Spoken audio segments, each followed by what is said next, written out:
Glória a Deus. Eu saúdo a amada igreja, gloriosa Pai do Senhor. Meus amados irmãos, muita alegria voltamos ao nosso grupo obreiro para continuarmos compartilhando a palavra do Senhor. Irmãos, então hoje nós vamos compartilhar convosco sobre mais um assunto muito importante. Nós estamos, irmãos, eu queria orientar-vos pelo Senhor, compartilhando sobre teologia pastoral prática. É o tipo de ensino que você não vai ouvir na sala de aula do seminário, porque essa é a teologia pastoral prática. E são esses estudos que vão complementar o que às vezes nós aprendemos, que estudamos de forma tão importante, que é útil também no nosso seminário. Mas é o dia a dia prático da vivência de cada servo e de cada serva do Senhor. Uma mensagem dirigida também às lideranças, homens e mulheres que Deus tem constituído sobre o seu povo, na escola dominical, no centro da oração, na supervisão de congregação, liderando jovens, senhoras, adolescentes. Então, muitos irmãos que estão aqui, irmãs, são obreiros da rede de frente à casa do Senhor. Então essa é uma mensagem fundamental, como também o é para toda a igreja do Senhor, para todo crente de Jesus. Vamos abrir a Bíblia, amados irmãos. Vocês já têm, irmãos, um resumido e sintético esboço que vai auxiliá-los, né, na compreensão, para depois você estar meditando, ampliando, para depois, inclusive, meditar novamente, ensinar. Apocalipse capítulo 3, versículo 22, um texto pequeno, conhecidíssimo, um versículo que você encontra por toda a Bíblia Sagrada. Mas aqui, bem resumido, de forma sintética, expressa o tema central do nosso estudo hoje, que é ouvir a voz de Deus, aprendendo a ouvir a voz de Deus. Nos diz a palavra do Senhor, Apocalipse 3, 22, toda a igreja vai ler juntamente comigo esse texto sagrado. Vamos ler Apocalipse 3, 22 e Apocalipse 2, 7, tantos outros. Quem tem ouvidos, ouça o que o Espírito diz aí às igrejas. Vamos contar até 3 e todos lerão ao mesmo tempo. 1, 2, 3. Quem tem ouvidos, ouça o que o Espírito diz à igreja. Vale um amém para Jesus, meus irmãos. Amém. Aleluia. Ouvir a voz de Deus. Meus irmãos, geralmente quando a gente aceita Cristo como Salvador, nós nos empolgamos e nos extasiamos com o agir de Deus, com a operação do Espírito Santo.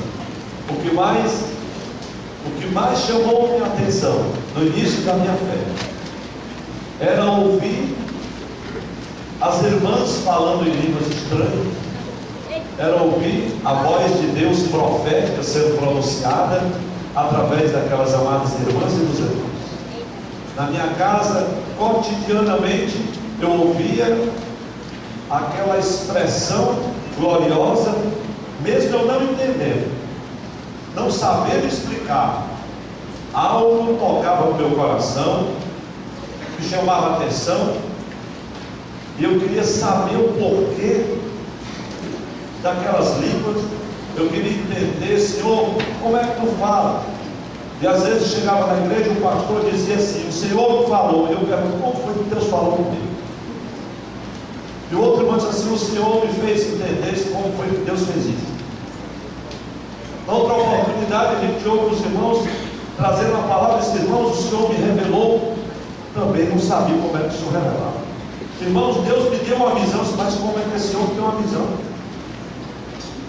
E os anos vão passando, e os dias vão passando, e nós vamos crescendo na fé, e terminamos o discipulado, e quando a gente menos espera, o Senhor chama, estamos no diaconato, e a gente não tem uma experiência nessa área. Vemos as coisas, ouvimos as coisas na igreja, mas de repente falta alguém que chega e diz: olha, isso aqui é assim. Comigo aconteceu assim, a minha experiência nessa área foi esta. E amados irmãos, é com base nessas palavras singelas assim, que eu quero compartilhar convosco algumas experiências da nossa vivência diária, do nosso aprendizado humilde com o Senhor no dia a dia, e também com os nossos irmãos, com aqueles que, muitos dos quais já estão com o Senhor, e outros que ainda estão conosco, servos e servas de Deus. Então, na introdução, se você está com o seu esboço na mão, você vai encontrar as seguintes palavras: será que Deus ainda está falando hoje em dia? Fala ou não fala, irmão? Aleluia! Todos reconhecem que Deus fala. Talvez a dificuldade não está em reconhecer o falar de Deus, mas entender como é que Ele fala, ou ter uma experiência de ouvir Deus falar, de falar com Deus. E é isso que Deus quer hoje ministrar aos nossos corações. É possível sim ouvir a voz de Deus, porque nós não servimos a um Deus mudo, nós não servimos a um Deus inerte, a um Deus mobilizado, nós servimos a um Deus vivo, que prometeu andar no meio do seu povo, estar com o seu povo. Na antiguidade, Deus se manifestava no meio do povo, andava no meio do povo, falava ao povo, da tenda da congregação, do alto do monte, expressava o seu poder através de raios, trovões, relâmpagos. O monte funegava, a sarça se acendia do nada. Deus manifestava o seu poder e expressava a sua voz de muitas maneiras, às vezes transmitindo-a através do sacerdote, dos seus servos constituídos, dos seus santos profetas e patriarcas.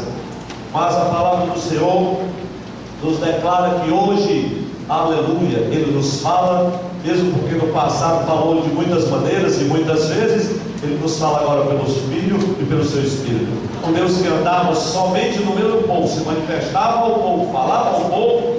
Ele agora não está mais na tenda da congregação, nem tampouco no Santo dos Santos, depois do segundo véu. Não. Ele agora não está mais em templos feitos por mãos humanas, mas a vida do coração de todo aquele que crê, o purificador da cruz do Calvário. Aleluia! Esse é o Deus que nós servimos, meus irmãos. Então nós somos admoestados muitas vezes, somente nas palavras de Deus transmitidas à liderança da igreja na Ásia, 7 vezes: aquele que tem ouvidos, ouça o que o Espírito diz à igreja. É claro que é uma expressão gloriosa, porque todos nós temos ouvidos.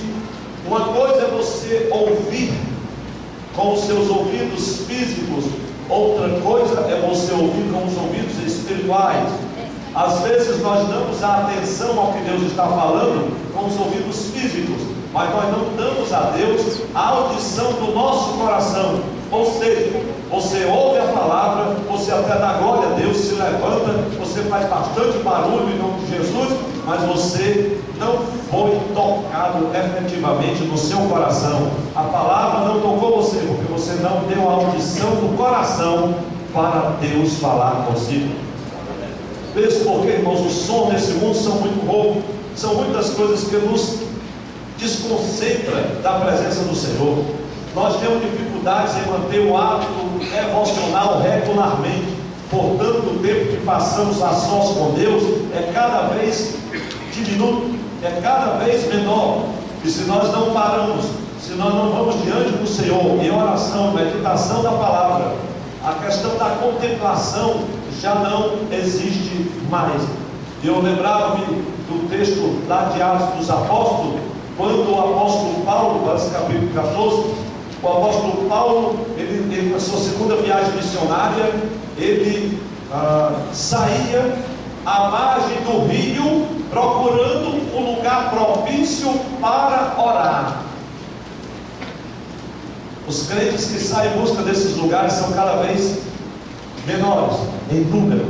Eu lembro-me que havia um tempo aqui na igreja em que os irmãos tinham o hábito de ir para Mucunã, porque a vigília de Mucunã, pastor José, era famosa.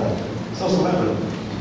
Quando já, é o mês da vigília da Mucunã, lá perto da Serra da Taquara.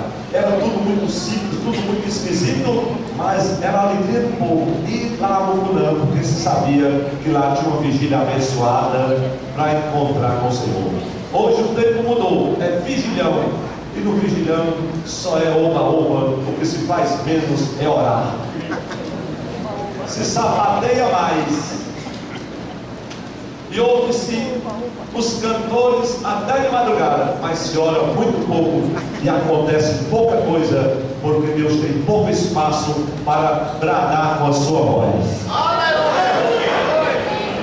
Muitos líderes, irmãos, muitos líderes cristãos estão confusos em relação a essa questão, porque não é do dia para a noite que se tem experiência nesta área, é todo um processo, é alguma coisa progressiva. Mas se nós não pararmos para aprendermos uns com os outros, eu lembro do apóstolo Paulo falando aos Efésios 4:20, ele diz que: mas vós não aprendestes assim a Cristo, se é que foste deles ensinado. A lição é Cristo, mas eu pergunto, foram ensinados? Só é uma lição, só tem uma matéria, mas alguém está ensinando. Por isso Deus quer levantar a cada dia ensinadores, mestres, para que possamos, irmãos, compartilhar essas palavras. Muitos líderes estão confusos, algumas pessoas não conseguem compreender esta realidade bíblica, ouvir a voz de Deus. Se Ele nos fala de muitas maneiras, mas como nos fala? Nós ouvimos quantas vozes, além da nossa própria voz. Nós ouvimos a voz do Senhor, mas também tem a voz de outro Espírito, que não é do Senhor. E como discernir qual a voz nós estamos ouvindo, qual voz está nos falando? É dentro desta realidade que vamos à mensagem de hoje, meus irmãos, porque alguns creem que Deus pode nos guiar, dar-nos direção quando precisamos. Outros dizem que Deus fala conosco somente através da sua palavra. Lembro-me de uma seita dos fariseus 800 anos antes de Cristo, lá naquelas epístolas pseudo-bíblicas, que falam que eles não admitiam que Deus estivesse falando, a não ser o contexto profético que já estava expresso na lei de Moisés. Afora o que Deus já havia falado, ele não teria mais nada a dizer, diziam os fariseus. Mas deixa eu dizer, meus amados irmãos, que na verdade isso tudo é uma fraude muito grande, porque Deus continua falando conosco. Eu creio que Deus ainda continua falando conosco. Fala-nos hoje através do seu Espírito Santo. Fala, meus irmãos. Mas tem gente que diz que tudo que Deus tinha que dizer já disse através da palavra. O nosso primeiro ponto fala-nos o seguinte: a necessidade de ouvirmos a voz de Deus. Meus irmãos, não é sem propósito que Deus, usando o profeta Isaías no capítulo 55, versículo 3, ele diz assim: ouvi e a vossa alma, vamos ser todos justos, meus irmãos, ouvi